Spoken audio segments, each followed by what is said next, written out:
रवि प्रकाश और आप देख रहे हैं पब्लिक लाइव। आज पब्लिक लाइव एक ऐसे राजनीतिक दल से जुड़े एक ऐसे शख्स को आप सबके समक्ष अवगत कराने जा रहा है, जिन्होंने अपने मेहनत के बलबूते अपने पार्टी को ना कि सिर्फ दिल्ली तक सीमित रखकर बल्कि पूरे देश में विस्तारित करने का कार्य किया है। वो अन्ना आंदोलन के साथी रहे। उसके बाद दिल्ली में एक नई पार्टी का गठन हुआ, आम आदमी पार्टी। जी हां, मैं बात कर रहा हूं आम आदमी पार्टी के सबसे बड़े स्तंभों में से एक अधिवक्ता मनोज त्यागी जी की, जो कि आम आदमी पार्टी के प्रवक्ता भी हैं। मनोज त्यागी जी, बहुत बहुत स्वागत है आपका पब्लिक लाइव पर। जी नमस्कार। मैं बहुत बहुत आपका हृदय से वंदन करता हूं पब्लिक लाइव का, कि मुझे बोलने का आप लोग एक स्थान मुहैया करा रहे हैं। मनोज त्यागी जी, क्योंकि आम आदमी पार्टी अब सिर्फ दिल्ली तक सीमित नहीं है और आपने तो आम आदमी पार्टी के साथ संघर्षों का वो दौर देखा है, तो हम आपसे यही जानते हैं कि आने वाले उत्तर प्रदेश के 2022 के विधानसभा चुनाव में आम आदमी पार्टी की क्या भूमिका रहने वाली है? देखिए, आम आदमी पार्टी एक वो पार्टी है जिसका जन्म आंदोलन की कोख से पैदा हुआ, और यहाँ पर आप दिल्ली में भी आप देख सकते हैं, हमारी सरकार जाति धर्म पर राजनीति नहीं करती और राष्ट्रीय राजनीति के क्षेत्र में एक अकेला एक दल ऐसा है जो कहता है वो करके दिखाता है।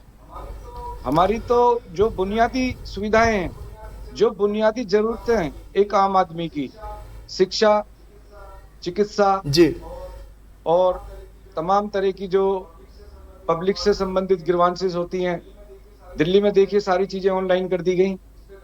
इस पे भ्रष्टाचार पे बहुत बड़ा अंकुश लगा। फ्री शिक्षा, फ्री स्वास्थ्य, फ्री बिजली। और दिल्ली एक ऐसा राज्य है जहां बिजली का निर्माण नहीं होता।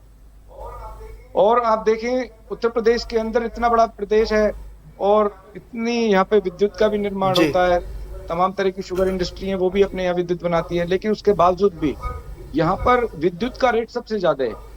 और विद्युत का रेट होने के बाद भी निर्बाध जो आपूर्ति है वो उस तरह की नहीं है जिस तरह से दिल्ली के अंदर फ्री बिजली होने के बावजूद भी एक बेहतर आपूर्ति वहां पर जनता को सुलभ तरीके से उपलब्ध कराई जाती है।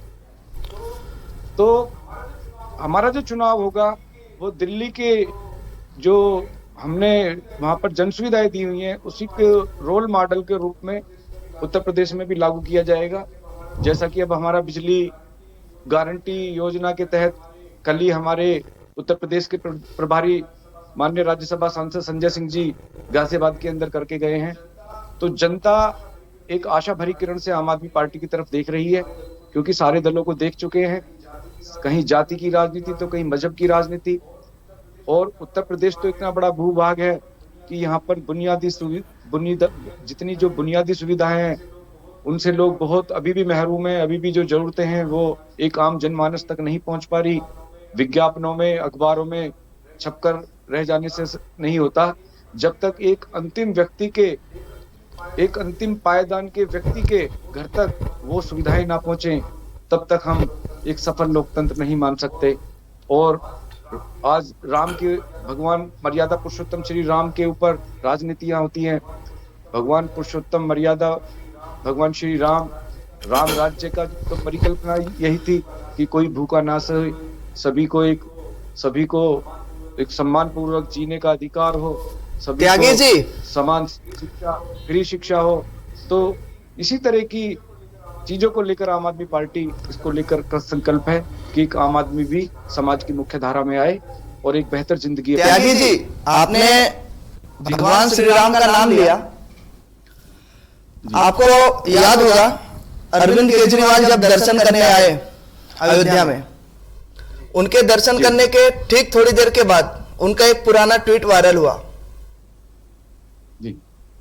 आपको याद है वो विवाद ऐसा था कि केजरीवाल जी ने कहा था कि काल्पनिक है। मैं उन चीजों पर बहुत ज्यादा प्रकाश नहीं डालूंगा, लेकिन बस आपसे एक छोटा सा सवाल यही लेना है कि क्या भगवान श्री राम वास्तव में राजनीतिक मुद्दा है? कब तक हम भगवानों को निशाने पर लेकर अपनी राजनीति चमकाएंगे? मनोज त्यागी जी। देखिए ऐसा है, इस देश के अंदर मैं कहूंगा ये बड़ी एक दुर्भाग्यपूर्ण, बड़ी विडंबनापूर्ण बात होगी कि एक तो भगवा वस्त्र भगवान श्री राम को ये मान लिया गया है कि एक ये बड़े दल के जो है, जैसे इन्होंने कॉपीराइट करा लिया हो, एक पेटेंट करा लिया हो। ऐसा नहीं है। भगवान श्री राम वो केवट के भी हैं और अपनी जनता के भी हैं और समाज के उस एक गरीब से गरीब व्यक्ति के भगवान श्री राम है। श्री राम एक आदर्श है, मर्यादा पुरुषोत्तम, पुरुषों में अति उत्तम।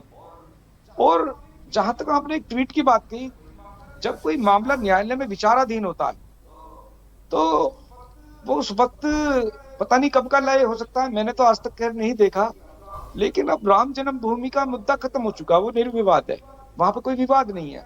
माननीय न्यायालय की सहमति थे, दोनों पक्षों ने माना, तो मेरे ख्याल से कोई ये मुद्दा नहीं रह गया। और भगवान श्री राम के दर्शन करने गए, एक निर्विवाद जगह पर गए, और ये बड़ी सौभाग्य की बात थी कि सरयू के पावन तट पर सरयू माँ का जल का आचमन करने का सौभाग्य मिला, वहां पर आरती में सम्मिलित होने का सौभाग्य मिला। तो ये भगवान श्री राम किसी एक व्यक्ति विशेष या किसी एक राजनीतिक दल विशेष के नहीं है। भगवान श्री राम मेरे भी हैं, भगवान श्री राम आपके भी हैं। त्यागी जी, 2022 के चुनाव में आप किन राजनीतिक मुद्दों के साथ, किन एजेंडों के साथ उत्तर प्रदेश में लोगों के पास जाएंगे? देखिए, आम आदमी पार्टी का जो मुद्दा है वो सबसे बड़ा जो मुद्दा है उत्तर प्रदेश के अंदर, बिजली, यहाँ पर सबसे महंगी बिजली है। और बिजली के बिल से अगर एक आम आदमी को बचत होती है तो उस पैसे का वो कहीं अन्य जगह पे इस्तेमाल कर सकता है। उसकी एक घरेलू बचत जो उसके घर के बजट को एक सुदृढ़ बनाने का काम करेगी। और हमारी सरकार की नीयत साफ है, इसलिए जो भी काम होते हैं ईमानदारी से होते हैं। और जिस तरह से दिल्ली के अंदर पूरी ईमानदारी के साथ सारे काम हो रहे हैं, पुल के निर्माण की बात हो, 150 करोड़ रुपया उसमें बचा, तो उसी पैसे से तमाम हॉस्पिटल्स के अंदर दवाइयां फ्री हो गई, टेस्ट फ्री हो गए। और ऐसा नहीं कि ये चुनावी मैनिफेस्टो में था कि ये सब चीजें फ्री होंगी, लेकिन सरकार की नीयत सही थी, दिल्ली में लागू हुआ तो उत्तर प्रदेश के अंदर भी ये चीज लागू होगी। और हमारी नीति और हमारे जो वरिष्ठ नेता हैं उनकी नीयत साफ है। इसमें हमारे माननीय अरविंद केजरीवाल जी, माननीय मनीष सिसोदिया जी, माननीय उत्तर प्रदेश के प्रभारी सांसद आदरणीय संजय सिंह जी, जो दिन रात उत्तर प्रदेश के अंदर पार्टी के व्यापक रूप से प्रचार प्रसार में लगे हुए हैं। और आम आदमी पार्टी अपनी महत्वपूर्ण उपस्थिति इस चुनाव में दर्ज कराएगी। हम लोग सत्ता में आएंगे और जनता हमारी तरफ विश्वास भरी निगाहों से देख रही है, क्योंकि दिल्ली के काम किसी से छुपे नहीं हैं। यहाँ पर काम बोलता है, सरकार की नीति स्पष्ट है, और उससे भी बड़ी बात, सरकार की जो राजनीतिक इच्छा शक्ति है वो पूर्ण रूप से प्रबल है। और ये आप आने वाले चुनाव में ये नतीजे खुद बयां करेंगे।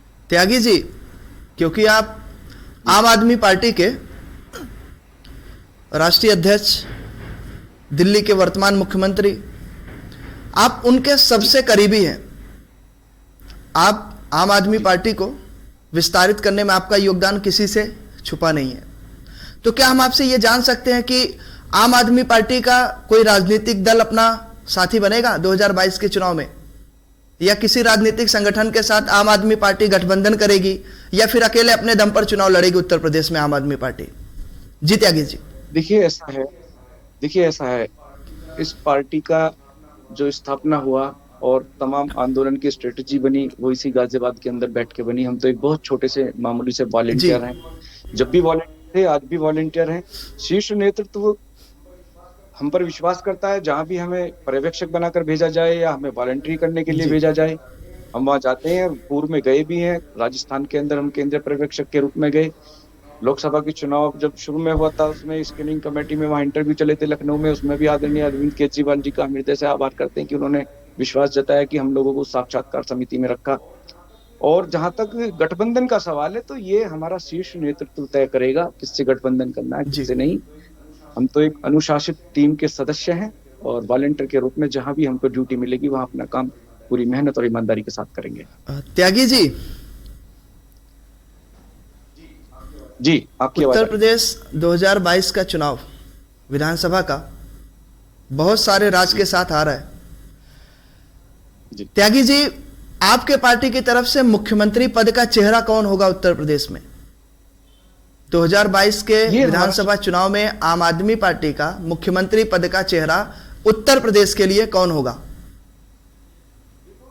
देखो, ये शीर्ष नेतृत्व को तय करना है। जो संसदीय समिति उस टाइम बैठेगी, जी। जो पीएसी के लोग बैठेंगे, वो सब ये तय करेंगे। इन चीजों को लेके हमारे यहाँ पर कोई असहजता या किसी तरह का कोई विरोधाभास नहीं होता है। महत्वपूर्ण होता है चुनाव हमारे लिए। हम पूरी ईमानदारी से चुनाव लड़ेंगे और अपनी जीत, अपनी बहुत अच्छी उपस्थिति दर्ज कराएंगे, और इसका जो निर्णय है वो शीर्ष जी। नेतृत्व को करना है। चलिए, बहुत बहुत धन्यवाद आपका हमारे साथ जुड़ने के लिए।